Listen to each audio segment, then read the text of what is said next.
My question is to the Prime Minister. On the 7th of January, the Prime Minister said about the vaccine rollout, and I quote, "We have set out cautious timetables and we don't want to make promises that we can't keep." That is incredibly important. Why then has the Prime Minister failed to deliver on his announcement of 4 million vaccinations by the end of March? The Prime Minister has the call. Mr Speaker, there have been many COVID tests that Australians have undertaken over the course of this pandemic.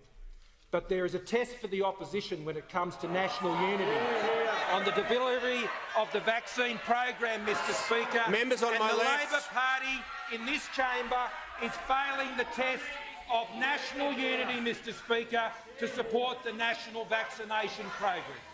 Mr Speaker, as we have learnt, as the government that has led Australians out of the COVID-19 crisis, Mr Speaker, both the pandemic and the economic recession that it caused, Mr Speaker, to put Australians in the forefront of the world as we emerge, Mr Speaker. As there is chaos and crisis around the world, in Europe, in the United States, Mr Speaker, in the United Kingdom, all around the world, here in Australia, we have proved to be a safe haven for Australians in the midst of the COVID-19 pandemic storm.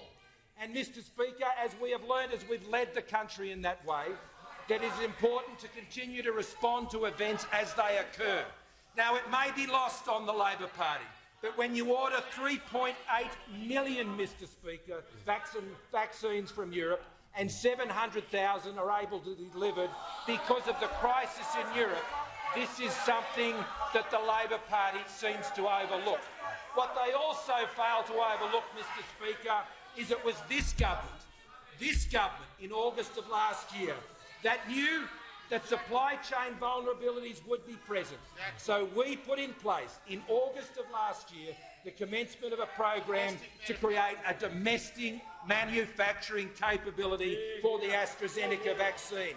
Were it not for that, Mr Speaker, were it not for that strategic decision, just like our decision to close the borders at the outset of the program, Mr Speaker, and to call a global pandemic 2 weeks before the World Health Organisation, Mr Speaker, were it not for that, Australia would not have a vaccination program, were it not for the foresight of the Minister for Health and Aged Care and, Mr Speaker, the Secretary of the Department of Health, Professor Brendan Murphy, the Chief Medical Officer, Mr Speaker, Professor Kelly, who those opposite now seek to undermine, Mr Speaker, in seeking to undercut and undermine confidence in the national vaccination program, Mr Speaker.